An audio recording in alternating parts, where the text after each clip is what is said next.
Nasunog ang isang imbakan ng recycled materials at 5 bahay sa Barangay Catmon sa Malabon kaninang pasado alas 2 ng hapon. Pahirapan ang pag-apula dahil sa mga nakaimbak na plastik, sako at lata ng pintura. Sa ulat ng Super Radyo DZBB, nagsimula ang sunog sa isang katayan ng car parts doon. Sa ngayon, under control na ang apoy. Patay ang isang bata sa Maynila ng aksidenteng mabaril ng kanyang kuya. Ayon sa Manila Police District, service firearm ng kanilang amang pulis ang baril. Nakatago raw sa tukador ang baril nang makita ito ng nakatatandang kapatid na 13 taong gulang. Pagkahawak sa baril, bigla raw itong pumutok. Tumama ang bala sa kabinet at tumago sa silid kung saan natutulog doon ang biktimang 7 taong gulang na pumanaw sa ospital. Posibleng maharap sa kasong o reklamong administratibo at kriminal ang amang labis ang hinagpis sa nangyari. Pinagtatagaan ng sarili niyang tatay ang isang dalagita sa Sulop, Davao del Sur. Nagkasugat sa mukha at kamay ang 14 anyos na biktima. Ayon sa mga pulis, nagalit umano ang suspect sa anak dahil ito lang ang kinakausap ng misis niyang nasa abroad.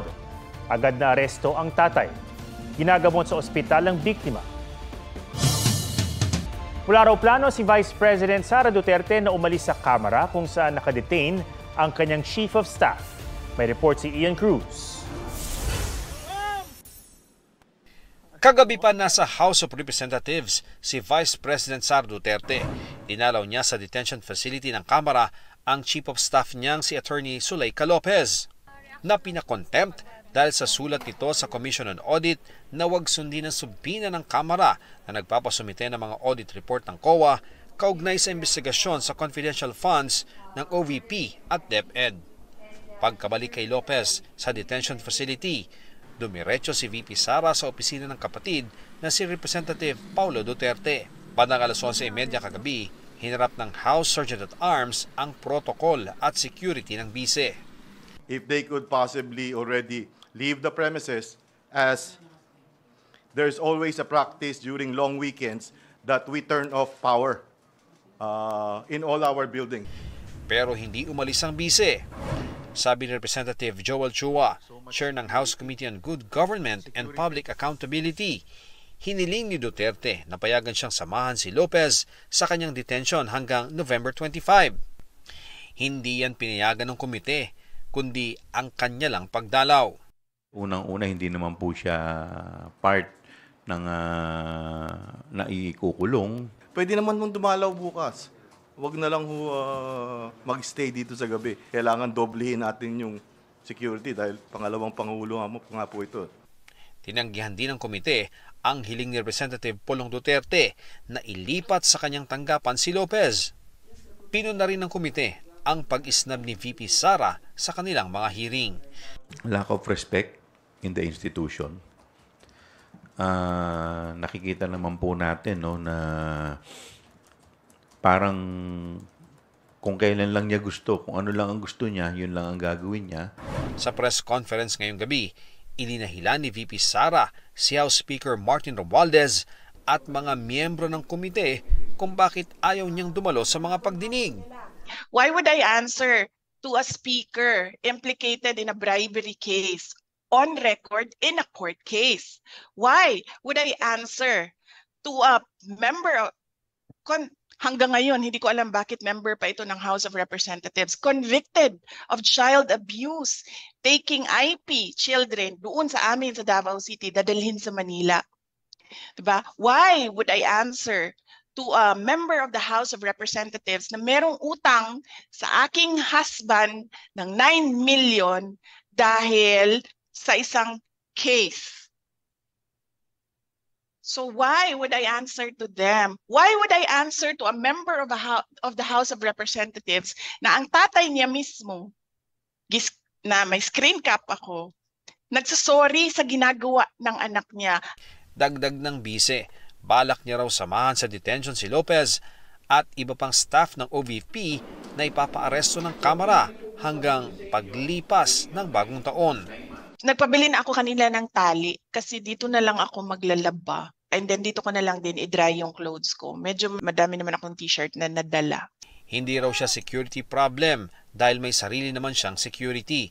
Sabi ko, sir, isa lang naman ang gusto pumatay sa akin, si Martin Romualdez. And I don't think gagawin niya yan dito sa loob ng House of Representatives. Gagawin niya yan doon sa labas. Sabi pa ni VP Sara, handa na raw ang mga kaso niya laban sa ilang miyembro ng 19th Congress gaya ng pag-question sa constitutionality ng mga hearing tungkol sa kanya.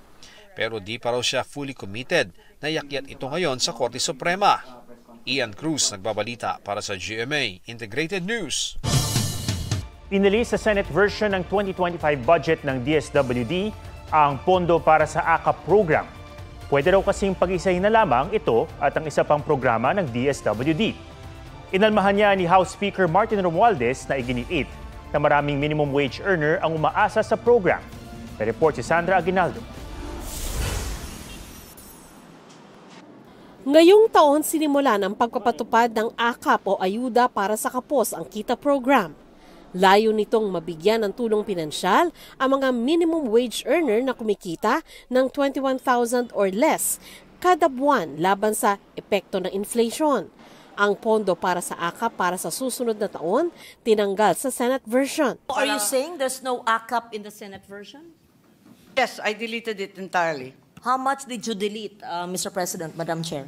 Yes, 39 billion which was added in the House version and 41 billion added for AIX.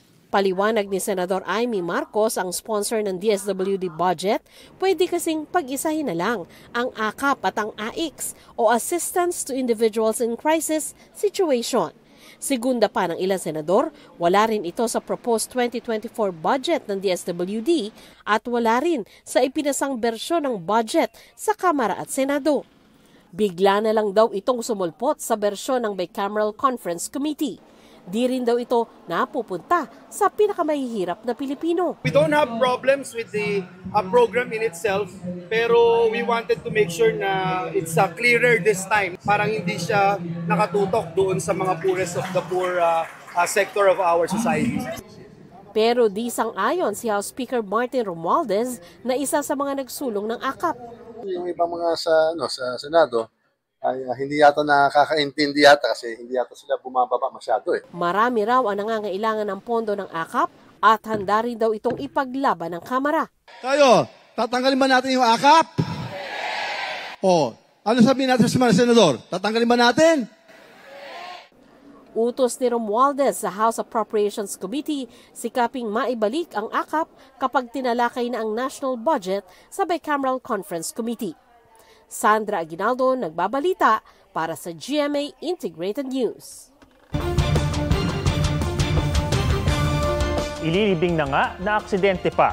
Papunta sana ng sementeryo ang isang karo ng patay ng mabaga ng truck sa Cavite. Isa naman ang nasawi sa banggaan ng kolong-kolong at bisikleta sa Pangasinan. May report si John Consulta.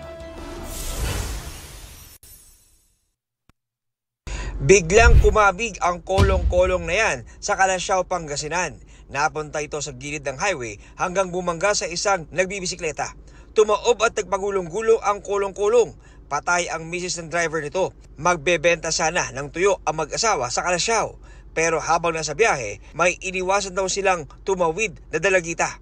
Nakipag-areglo na ang driver ng kolong-kolong sa siklista, pati na sa pamilya ng tumawid na dalagita. Papunta na sana sa huling hantungan pero naaksidente pa ang patay sa loob ng karong yan sa Dasmariñas, Cavite.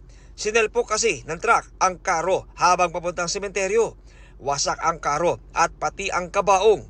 Wala pang ulat kung may nasaktan sa aksidente. John Consulta, nagbabalita para sa GMA Integrated News. 33 days na lang, Pasko na. Naging instant Christmas pasyala ng bakuran ng isang bahay sa Calasiao, Pangasinan. Welcome ang lahat sa kanilang Christmas pailaw sa tahanan. Agaw pansin ang kanilang higanting Christmas tree. Inabot daw ng isang buwan ng pagkakabit ng Christmas decors na tradisyon ng pamilya Soria. Opisyal namang nagbukas ang second leg ng Noel Bazaar na ngayon nasa World Trade Center sa Pasay.